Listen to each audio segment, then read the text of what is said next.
Le moins que l'on puisse dire, c'est que cette collégienne de 14 ans affectionne particulièrement la mie de pain. Dans cette cantine, sur certains plateaux, les repas sont plutôt étonnants. T'as mangé qu'un yaourt ? Loin de l'équilibre alimentaire préconisé par les nutritionnistes. Pourtant, à première vue, les menus paraissent variés. Légumes, fruits, viande ou poissons, tout y est. Mais les goûts ne se discutent pas. Ça laisse à désirer. C'est nul. C'est un peu comme toujours la même chose. Il y a des fois, le manger pas assez salé.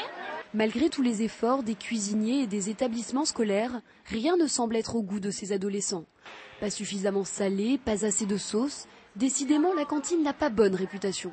Elle n'est pas bonne parce que simplement, je pense qu'on n'a pas pris le temps de la valoriser à leurs yeux. C'est-à-dire qu'en fait, on les laisse développer des a priori et des préjugés très souvent, on va dire, négatifs au regard de la cantine scolaire, alors qu'en réalité, elle est, on va dire, la mieux placée pour leur donner une offre alimentaire la plus adaptée aux besoins de leur organisme. L'adolescence est en effet une période charnière pour la croissance.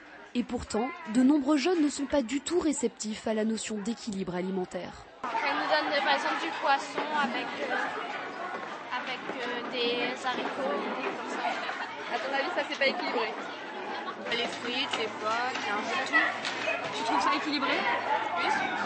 On a des jeunes qui, effectivement, ne savent pas faire la part des choses entre ce qui est bon pour leur organisme et leur croissance et ce qui l'est pour le plaisir. Mal s'alimenter ou pire, ne pas s'alimenter du tout peut entraîner de lourdes conséquences.